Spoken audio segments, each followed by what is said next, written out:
우리 속담에 녹피의 가로알 그런 말이 있습니다. 녹피의 가로알 무슨 뜻일까요? 사슴 가죽에다가 가로왈자를 적어 놓으면 사슴 가죽을 가로로 늘리면 가로왈자가 되고 수직으로 늘리면 뭐가 될까요? 날일자 의미가 달라져 버립니다. 아주 달라지죠. 이렇게 어떻게 적용하느냐에 따라서 의미가 달라지는 가장 심한 신축성을 가진 단어는 사랑이라고 하는 단어일 것입니다. 어떤 사람은 피자를 사랑합니다. 어떤 사람은 강아지를 사랑합니다. 어떤 사람은 연예인을 사랑합니다. 어떤 사람은 조국을 사랑합니다. 어떤 사람은 아이스크림을 사랑합니다. 이렇게 사랑이란 단어는 그 말을 사용하는 사람에 따라 아주 다른 의미와 아주 다른 느낌과 아주 다른 의도를 표현합니다. 우리 크리스천들에게 있어서도 역시 사랑은 그러한 것 같습니다. 많은 크리스천들은 사랑을 교리처럼 정리해 놓습니다. 사랑은 꼭 해야 하는 것, 사랑은 꼭 필요한 것, 사랑은 중요한 것, 그렇게 명사로 정돈해 놓습니다. 그것을 저는 사랑의 명사화라고 부르고 싶습니다. 어떤 성도는 사랑을 형용사의 병 속에 담아 놓습니다. 사랑스럽다, 사랑하고 싶다, 사랑이 간다, 사랑할 마음이 든다. 그것은 사랑의 형용사화입니다. 아무 변화도 일어나지 못합니다. 아무 변화를 일으키지도 못합니다. 내가 누군가를 보고 불쌍하다는 생각을 3000번을 해도 그런 느낌이 목까지 가득 차도 그 느낌은 그 사람에게 아무런 변화를 주지 못하고 자신에게도 아무런 차이를 가져오지 않게 됩니다. 그러나 성경은 사랑을 명사로 정의하지 않습니다. 성경은 사랑을 형용사로 가둬두지 않습니다. 성경은 사랑을 동사로 봅니다. 하나님이 세상을 이처럼 사랑하사 독생자를 주셨으니 이는 저를 믿는 자마다 멸망하지 않고 영생을 얻게 하려 하심이니라. 하나님은 우리를 보고 한없이 측은히 느끼셨다 그렇게 말하고 있지 않습니다. 하나님은 우리를 보실 때 저들에게 필요한 것은 사랑이구나, 사랑, 저들에게 필요한 것은 사랑, 그렇게 명사로 가두어 놓지 않으셨습니다. 우리를 사랑하셨기 때문에 그분은 그의 아들을 우리에게 주신 것입니다. 로마서 5장 8절은 이렇게 말합니다. 우리가 아직 죄인 되었을 때에 그리스도께서 우리를 위하여 죽으심으로 하나님께서 우리에게 대한 자기의 사랑을 확증하셨느니라. 우리가 죄인 되었을 때에 예수님이 우리를 보고 너무너무 가슴 아파하시고 눈물 흘리시고 그걸로 끝냈다면, 십자가에서 찢어지지 않으셨다면 여러분과 나는 지금 그가 찢기셔야 할 모든 마음의 상처를 다 가진 채 한평생 죄책감에 시달려 죽을 뻔했었을 것입니다. 예수님이 우리에게 요구하시는 사랑도 명사형의 사랑이나 형용사형의 사랑이 아니고 동사형 사랑입니다. 요한일서 3장 18절에 이렇게 말합니다. 자녀들아, 우리가 말과 혀로만 사랑하지 말고 행함과 진실함으로 하자. 사랑을 동사화할 때에 우리에게 주어지는 축복이 두 가지가 있습니다. 하나는 지난주에 이미 말씀을 드렸습니다. 그 하나는 우리 안에 있는 주관적인 죄책감을 해소하는 것입니다. 우리가 하나님께 행동하는 사랑을 받았는데 우리는 느끼는 사랑으로 봉해놓고 있다면 그것은 마음의 가책을 가져오게 됩니다. 누군가를 지금도 미워하고 있다면, 누군가에 대한 서운함을 마음으로 털어내지 않고 있다면 여러분의 영적인 기상도는 흐림입니다. 해가 비치지 않습니다. 죄책감은 우리의 삶에 큰 영향을 줍니다. 특별히 기도 생활에 영향을 줍니다. 우리가 사랑을 동사화할 때에 우리 기도 생활에 큰 차이가 오게 됩니다. 왜냐하면 이 사랑과 우리의 기도 생활 사이에는 밀접한 관계가 있기 때문입니다. 우리가 누군가를 미워하는 가슴, 우리 기도를 목조릅니다. 제가 금요일에 어느 학교에 선생님들 100여 분 앞에서 기도에 대한 특강을 했는데, 그때 질문 시간에 제게 가장 많이 쏟아져 들어오는 질문은, 내가 누구를 미워하는데 기도하는 것과 그 미워하는 것 사이에 어떤 연결성이 있습니까? 치명적인 연결성이 있습니다. 성경은 이렇게 말합니다. 예수님이 말씀하시기를, 내가 예물을 드리다가 형제에게 원망받을 만한 일이 생각나거든 예물을 제단에 두고 먼저 가서 형제와 화목하라. 그 후에 와서 드리라. 이걸 기도라는 말로 바꾸면 이렇게 되겠죠. 기도를 하려고 앉았는데, 눈을 감았는데, 손을 잡았는데 형제에게 원망받을 만한 일이 생각이 납니다. 자꾸 그것이 눈앞에 어른거립니다. 그러면 기도를 하려고 계속 끙끙거리지 말고 기도 자리에서 일어나서 먼저 가서 그 형제와 화목하고 그 후에 와서 기도를 드려야 그 기도가 응답이 된다, 연락이 된다. 이사야서 59장 1절에서 2절은 이렇게 말합니다. 여호와의 손이 짧아 구원하지 못함이 아니요 귀가 둔하여 듣지 못함이 아니라 오직 너희 죄가 너희와 너희 하나님 사이를 내었고 너희 죄가 그 얼굴을 가리웠고 너희로 듣지 않게 함이라고 말씀하십니다. 그러므로 내가 누군가를 미워하는 그 미움을 내 가슴 속에 밀봉해 놓은 채 내가 아무리 기도해도 기도는 답답할 수밖에 없다는 것입니다. 이런 우리의 주관적인 죄책감, 누군가를 사랑해야 되는데 사랑하고 싶지 않아, 그 느낌 속에 내 사랑을 밀봉해 놓을 때 내 마음을 억누르는 그 무게감, 그 눌림, 이것이 있는 채 기도할 수 없습니다. 그것은 우리의 기도를 질식시키게 됩니다.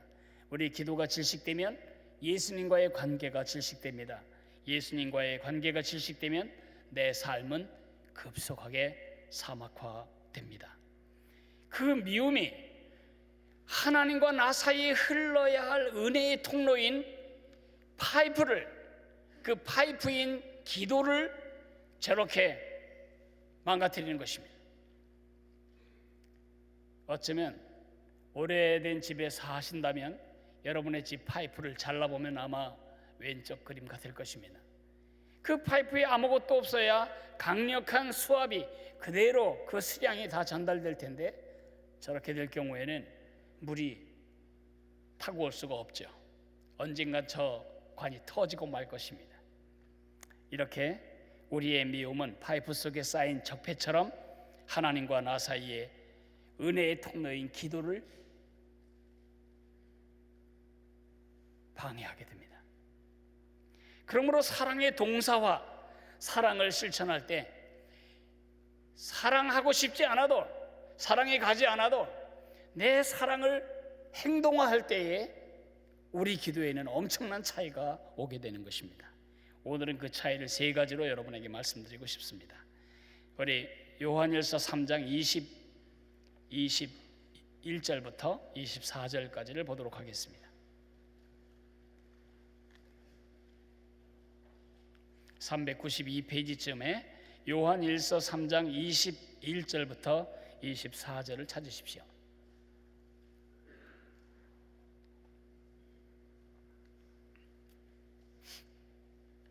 성경을 꼭 찾아서 같이 읽으려고 하는 이유는 성경을 보지 않고 설교를 들으면 목사의 강연을 듣고 갑니다. 아무 변화가 없습니다. 목사는 이 말씀을 여러분에게 통역해 주는 역할을 하고 있습니다. 우리 하나님이 뭐라고 말씀하셨는지 21절에서 24절까지를 저하고 같은 목소리로 읽어 내려가겠습니다. 사랑하는 자들아, 만일 우리 마음이 우리를 책망할 것이 없으면 하나님 앞에서 담대함을 얻고 무엇이든지 구하는 바를 그에게서 받나니 이는 우리가 그의 계명을 지키고 그 앞에서 기뻐하시는 것을 행함이라. 그의 계명은 이것이니 곧 그 아들 예수 그리스도의 이름을 믿고 그가 우리에게 주신 계명대로 서로 사랑할 것이니라. 그의 계명을 지키는 자는 주 안에 거하고 주는 그의 안에 거하시나니 우리에게 주신 성령으로 말미암아 그가 우리 안에 거하시는 줄을 우리가 아느니라. 우리가 사랑하는 것이, 우리가 미움을 털어내는 것이, 아니 털어낼 정도가 아니고 적극적으로 사랑하는 것이 우리 기도에 어떤 영향을 주는가? 기도에 확신을 줍니다. 그것이 21절과 22절에 있는 말씀입니다. 우리 마음이 우리를 책망할 것이 없다면 하나님 앞에서 담대함을 얻고 무엇이든지 구하는 바를 그에게서 받나니 이는 우리가 그의 계명을 지키고 그 앞에서 기뻐하시는 것을 행함이라고 말씀하십니다. 요한 사도는 오늘 이 본문을 통해서 우리 기도가 하나님께 적중하는, 하나님 귀에 쏠려 들어가는, 빨려 들어가는 적중 기도의 두 가지 조건을 말씀하고 있습니다. 첫째는 그의 계명을 지키는 것이고 두 번째는 그의 기뻐하시는 일을 행하는 것입니다. 그게 뭘까요? 우리는 이렇게 생각합니다. 종교적인 열정들, 성경을 많이 읽고 기도를 많이 하고 예배에 잘 참석하고 헌금 잘 드리고 전도 많이 하고 포함되는 내용이겠지요. 그러나 지금 요한 사도가 말하는 것은 어떤 종교적 행위의 제목을 말하는 것이 아니고 우리 마음의 태도와 원리와 동기에 대해서 말하는 것입니다. 뭐가 주님의 계명이고 무엇을 우리 하나님이 가장 기뻐하실지 알고 계십니까? 예수님이 구약 성경, 율법서 전체, 선지서 전체를 요약해서 두 문장으로 요약해 주셨습니다. 구약 성경을 한마디로 조리면 마음을 다해 하나님을 사랑하고 내 이웃을 내 몸처럼 사랑하라. 그것이 예수님이 마태복음 22장 37절에서 40절에 말씀하신, 요약해 주신 계명의 내용이고, 하나님을 사랑하는 일과 이웃을 사랑하는 일보다 하나님께 기쁨을 드리는 일은 이 땅에 없다. 하나님이 이사야서에서 누가 저 성전 문 좀 때려 박을 수 없겠냐? 난 이 백성들이 내게 들어와서 제물을 바친다고 부산 떨고 짐승을 잡아 피냄새 풍기고 기름 띄어서 태우고 아주 그 냄새에 내가 아주 구역질이 나고 역겨워 죽겠다. 제 말로 번역하자면 그렇게 예수님 표현하십니다. 왜 그 백성들이 그렇게 열심히 제사 드리는 것에 대해서 하나님은 고개를 가로젓고 계실까요? 그 마음에 하나님을 사랑하는 동기도, 하나님을 사랑하는 태도도, 하나님을 사랑하는 원리도 없이 단순히 하나님께 벌 받지 않기 위해서 제사하는 것이고 하나님께 복을 끌어내리기 위해서 하나님의 마음을 누그러뜨리는 뇌물을 바치는 심정으로 제사하는 일에 대해서 우리 하나님이 구역질 난다고 표현하고 계십니다. 기도도 마찬가지입니다. 하나님이 가장 기뻐하시는 일, 하나님을 사랑하는 일, 그리고 형제를 사랑하는 일. 엄마들은 압니다. 아빠들은 압니다. 여러분이 언제 가장 부모된 보람과 기쁨을 누리십니까? 형제가 서로 사랑하고 서로 좋아 못 사는, 둘이 모였다 하면 길길거리고 기뻐하고 어떻게 해서든지 동생을 돌보려고 하고 형을 존중하려고 하고, 형제가 서로 사랑하는 것을 볼 때 그 아이 성적과 관계없이, 그 아이의 건강 상태와 관계없이 여러분은 부모로서 가장 큰 기쁨을 누리지 않습니까? 형과 자식이 날마다 싸웁니다. 방에서 문에 귀를 대고 들어보니 그겁니다. 엄마 아버지 죽으면 이 집이 형 거가 될 거냐 내 거가 될 거냐. 그렇게 싸우는 소리를 여러분이 들으시게 된다면 여러분은 삶마다 없으실 겁니다. 그래야 정상입니다. 하나님이 느끼시는 감정이 바로 그러한 감정입니다.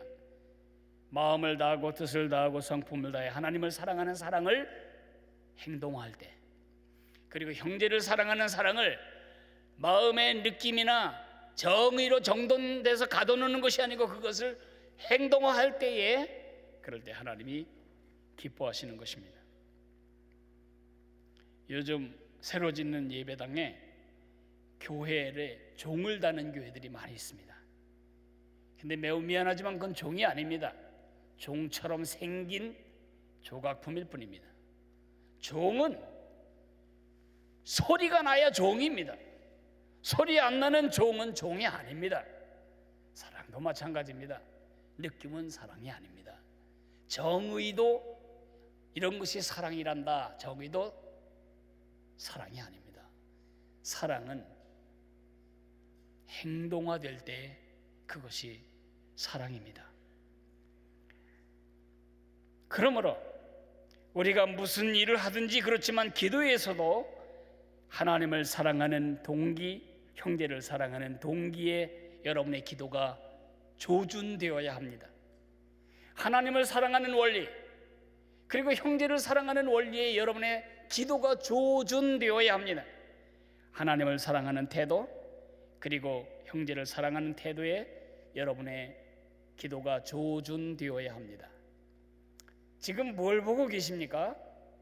이것은 조준경입니다. 총을 쏠 때에 총에 있는 그 약한 가늠자 가지고는 이 편차가 너무 크기 때문에 사냥꾼들이나 저격수들은 반드시 총 위에 긴 망원 렌즈를 하나 답니다.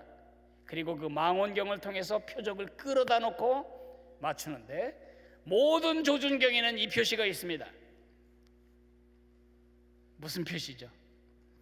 지금 내 표적의 수평에 맞는가, 수직에 맞는가, 그 가운데 지점에 사냥감의 심장 부위가 맞았을 때 방아쇠 갈기면 심장을 관통하고 마는 것입니다. 우리 기도가 아무렇게나 막 말한다고 나가는 것이 아니고, 우리 기도가 정말 확신 있게 주님께 빨려 들어가는 것 같은 정확한 초점을 갖기 위해서 우리가 해야 할 일은 뭐냐? 하나님을 사랑하는 일, 그리고 형제를 사랑하는 일. 그러므로 기도할 때마다 두 가지를 점검하십시오. 내가 애타게 이걸 기도하는 목적이 무엇인가? 그게 무엇인가? 하나님을 사랑하는 일과 관련이 없고 형제를 사랑하는 일과 관련이 없다면 스스로 기도하면서도 이 기도가 들어질 것인가에 대한 끊임없는 회의와 의심에 휘둘릴 것입니다. 제일 먼저 이 기도가 하나님을 사랑하는 일에 어떻게 연결되는가, 형제를 사랑하는 그 사랑의 동사 행동화에 어떻게 연결되는가, 이것이 정확하게 두 지점이 만나기만 한다면 우리 기도는 마치 조준경의 중심점을 향해 날아가는 총알처럼 하나님께로 날아가게 될 것입니다. 기도의 확신. 두 번째로는 기도의 방향성을 줍니다. 우리가 사랑할 때에, 미워하지 않고 사랑할 때에, 사랑을 동사화할 때에 기도는 방향성을 얻게 됩니다. 이것이 23절의 말씀입니다. 그의 계명은 이것이니 곧 그의 아들 예수 그리스도의 이름을 믿고 그가 우리에게 주신 계명대로 서로 사랑할 것이니라. 기도는 하나님의 은혜를 내가 받아가지고 채워서 어디로 도망가지 못하도록, 증발하지 못하도록 뚜껑을 닫아놓고 혼자 야곱야곱 남몰래 마시는 병이 아닙니다. 기도는 통이 아니고 컵도 아니고 병도 아니고 기도는 파이프입니다. 기도라는 파이프를 통해서 날마다 하나님의 은혜를 유입받아서 그것을 형제를 사랑하고 하나님을 사랑하는 것을 그 에너지로 유출시키는 것입니다. 파이프는 반드시 출구가 있어야 합니다. 출구가 없는 파이프는 파이프가 아니고 그것은 병입니다.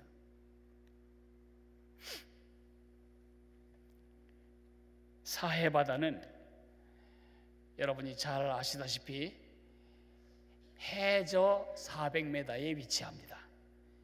그러므로 온 이스라엘에서 흐르는 물은 전부 사해바다로 모이게 되어 있습니다. 문제는 출구가 없습니다. 그렇기 때문에 수분은 점점 증발하고 물속에 있는 유기물은 가라앉으니까 소금바다가 되어버리고 맙니다. 아무리 뚱뚱해도 다 뜹니다. 거기에는 피레미 한 마리 살 수 없습니다. 거기에는 바닷물 고기도 살 수 없습니다. 거기에는 이끼도 살 수 없습니다. 뻘 지역이 아닌 보통 지역에는 사람들이 못 들어갑니다. 소금에 발을 베이기 때문에. 얼마나 깨끗한지. 돌도 이렇게 만지면은 미끈미끈한 시냇물의 느낌이 없습니다. 돌이 아주 바삭바삭합니다. 왜냐하면 어떤 미생물도 살지 않기 때문에. 사해바닷물은 진짜 깨끗해 보입니다. 그러나 깨끗한 게 아니고 죽은 것입니다. 아무것도 살 수가 없는 것입니다. 왜 그렇게 되었죠? 유입은 되는데 유출이 없기 때문입니다. 우리의 삶이 침체되고 생명력을 잃고 팍팍하고 삭막해지는 이유는 이웃에게 흘러야 할 우리 축복의 출구가 봉쇄되었거나 그 삶의 방향이 실종되었기 때문입니다. 기도, 우리의 기도가 이방인의 기도와 같지 않아야 합니다. 이방인의 기도는 어떤 식으로 기도하든 어떤 대상에게 기도하든 이방인의 기도는 전부 자기에게 화살표 끝이 가 있습니다. 나를 위하여, 나의 평안과 나의 건강과 나의 복지를 위하여 절대자의 마음을 누그러뜨리고 그의 마음을 꼬드겨서 설득시켜서 내가 필요한 걸 받아내는 것이 이방인의 기도라면 우리 하나님 백성의 기도는 그것이 아닙니다. 우리는 방향성이 있습니다. 하나님을 사랑하기 위하여, 형제를 사랑하기 위하여 그 기도를 해야 합니다. 이런 방향성과 출구를 잃어버릴 때 우리 기도가 썩게 됩니다. 제 몸을 돌고 있는 피가 저의 몸 어디선가 고여 있다면 그거는 피가 아니고 고름입니다. 썩은 피가 되죠. 높은 데서부터 낮은 데로 끊임없이 흐르는 물은 깨끗하지만 저수지의 제방에 갇혀있는 물은 탁합니다. 썩기 때문입니다. 물도 고이면 썩고 피도 고이면 썩는 것처럼 기도도 출구를 실종할 때, 출구가 봉쇄당할 때 기도는 우리 삶을 새롭게 하는 에너지가 아니고 우리 삶을 침체시키는 원인이 됩니다. 왜 기도가 힘들까요? 기도하는 말이 뭘지 몰라서 힘든 것이 아닙니다. 기도가 힘을 잃는 이유, 기도가 생명력을 잃어버리는 이유가 있다면 기도의 출구가 봉쇄되어 있거나 기도의 방향이 나를 향해 있기 때문입니다. 그런 점에서 우리가 사랑을 행동화하는 것, 사랑을 동사화하는 그런 성도의 삶을 사는 것은 우리 기도가 살아나는 아주 강력한 영양분이 됩니다. 마지막으로 우리가 동사화할 때, 사랑을 동사화할 때 기도의 진정한 축복을 누리게 됩니다. 우리 기도 많이 하죠. 근데 왜 그 기도가 힘을 잃고 맥 빠지죠? 왜 기도했는데도 별로 도움이 안 되더라, 그런 결론을 내리게 되죠. 많은 성도들이 하나님에 대해서 감사하고 찬양하고 있지만은 않습니다. 제가 초신자 시절을 생각해 보면 하나님에 대해서 상당히 많이 서운했습니다. 내가 원하는 것을 원하는 시간에 원하는 방식대로 성의 있게 응답하지 않는 하나님이 굉장히 서운했었습니다. 왜 그럴까요? 그러다 보니 기도가 맥이 빠집니다. 기도 안 해도 괜찮아요. 살아보니까 기도 안 하고 살아도 새끼 굶질 않더라고요. 기도 안 하고 샀는데도 괜찮은 옷이 걸리고, 기도 안 하고 살았는데 일이 어떤 때 잘 되기도 해요. 그러니까 꼭 기도하고 살아야 한다, 그거는 맞지 않다, 이런 결론에 이르게 되죠. 사단의 속임수입니다. 기도의 문제는 왜 그렇게 기도가 맥 빠지고 기도가 조금 가다가 가뭄에 시냇물 잦아들듯이 지하수로 스며들어 버리고 기도가 살아나지 않는가? 그거는 기도가 거듭나지 않았기 때문입니다. 예전 이방인 시절에 기도의 초점이 뭐냐? 내가 원하는 것을 신의 마음을 누그러뜨리고 신의 마음을 달래서 설득해서 받아내는 것입니다. 유교가 터졌을 때 제 할머니는 매일 새벽 장독대에 정한수를 떠놓고 기도했습니다. 아무도 다치는 사람이 없게 해달라고. 그런데 실제로 아무도 다친 사람은 없었습니다. 그래서 아버지는 늘 그렇게 말씀하셨습니다. 그 어머니의, 그 할머니의 기도를 하나의 조상신이 들으신 거다.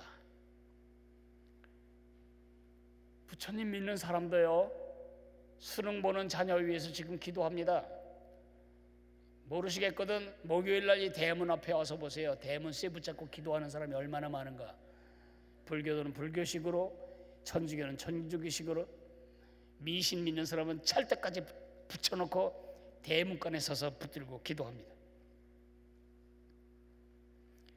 기도의 초점은, 예전에 우리가 생각했던 기도의 초점은 그것이었습니다. 근데 예수님을 믿고 나서도 그 초점이 거듭나지 않은 것입니다. 그래서 똑같이 예수님의 이름으로 구하는 것입니다. 예수님 이렇게 해주세요, 저렇게 해주세요, 이거 꼭 되어야 합니다. 그래서 결국 내가 원하는 것을 얻기 위해 하나님의 마음을 설득하려는 것이 기도라면 자존심도 상하고, 내가 이렇게까지 기도했으면 좀 하나님이 성의껏 좀 응답하셔야 되는데 하나님이 묵묵부답할 때 마음이 아파요. 그리고 그럴 필요가 없어요. 기도 안 하고 밥 먹어도 소화 잘 돼요. 꼭 기도하고 먹어야 안 체한다, 그거는 맞지 않아요. 예수 안 믿는 사람들 기도 안 하고 먹어도 다 소화 잘 되는데, 기도의 초점은 내가 원하는 것을 얻어내는 데 있지 않다는 것입니다. 정말 성경적인 기도, 크리스천의 기도의 초점은 교제입니다. 교제, 설득이 아니고 교제입니다. 내가 설득하지 않아도 하나님은 내 쓸 것을 채우십니다. 하나님이 원하시는 것은 네가 구하면 주마가 아니고 나는 너와 교제하고 싶다. 제가 극동방송의 한 프로그램에서 인터뷰를 하게 되었는데, 거기 PD가 예상치 않게 제게 질문지에도 없던 질문을 했습니다. 양 목사님이 날마다 영적으로 그렇게 힘을 얻고 살아가는 비밀이 무엇입니까? 그래서 제가 그 비밀을 공개했습니다. 방송에서도 했는데 내 사랑하는 가족들에게 못할 이유가 없죠. 제 비밀을 공개하겠습니다. 전 아침에 일어나면 누구에게도 말하지 않습니다. 제일 먼저 제 아내에게도 말하지 않습니다. 밤새 무슨 카톡이 왔나, 무슨 문자가 왔나, 무슨 이메일이 도달했나, 그런 거 열어보지 않습니다.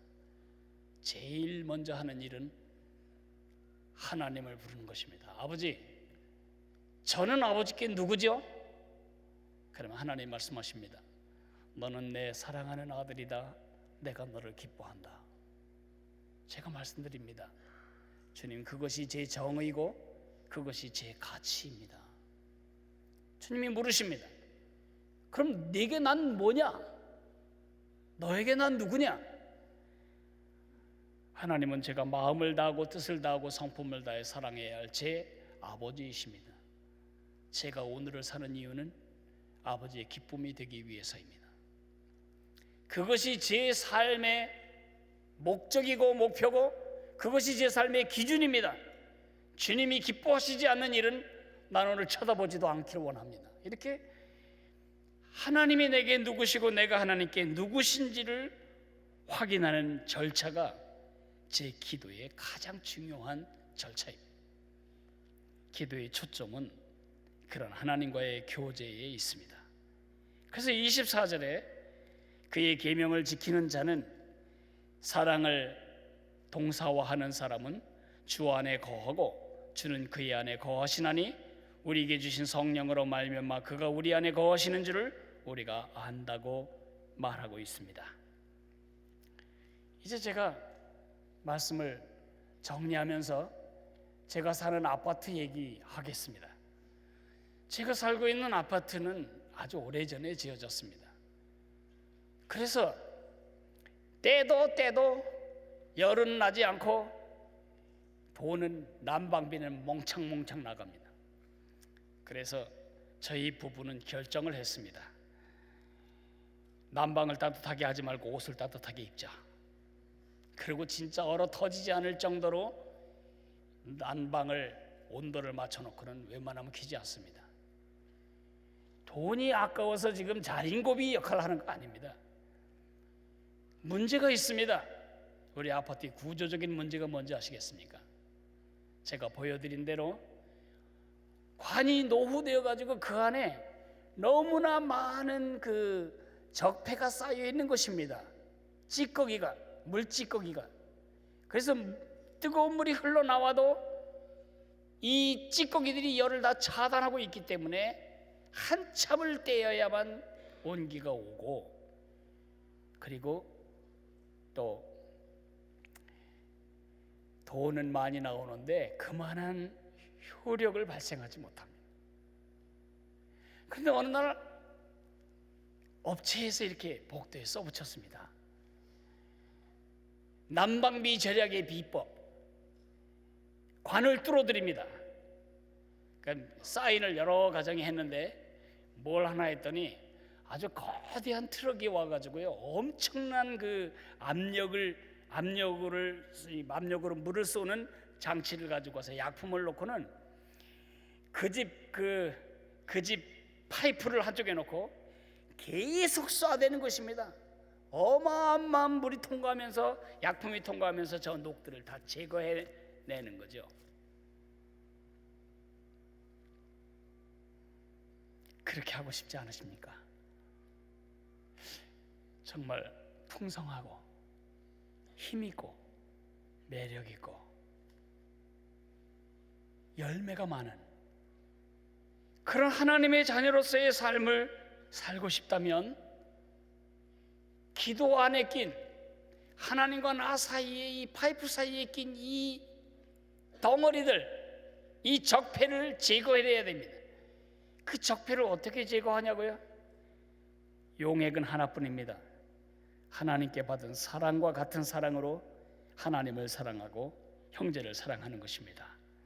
하나님을 사랑하는 일, 형제를 사랑하는 일을 명사로 사전에 담아놓지 말고, 형용사로 가슴에 가둬놓지 말고, 액션으로, 행동으로 표현할 때에 여러분 속에 적폐가 떨어져 나가고, 누군가를 향한 미움이 여러분 속에 자리 잡지 못하고, 여러분은 하나님과 여러분 사이에 깊은 관계, 교제의 통로를 확보하게 될 것입니다. 지금도 그 사람 내가 한평생 저주하며 살 거다, 네 인간 잘 되는지 내가 꼭 보고 죽을 거다, 이렇게 목을 메고 있다면 그 사람에게는 아무 손해가 없습니다. 여러분이 스스로 목을 지금 조르고 있는 것입니다. 오늘 그 손을 풀고 주님이 날 용서한 것처럼 내가 용서하기를 원합니다. 주님이 나에게, 원수 같은 나에게 손 내미신 것처럼 내가 먼저 손 내밀기를 원합니다. 전화 한 통이면 어떻고, 문자 한 줄이면 어떻겠습니까? 커피 한 잔이면 어떻겠습니까? 먼저 손 내미십시오. 여러분이 살아날 것입니다. 다 같이 일어나겠습니다. 찬송하겠습니다.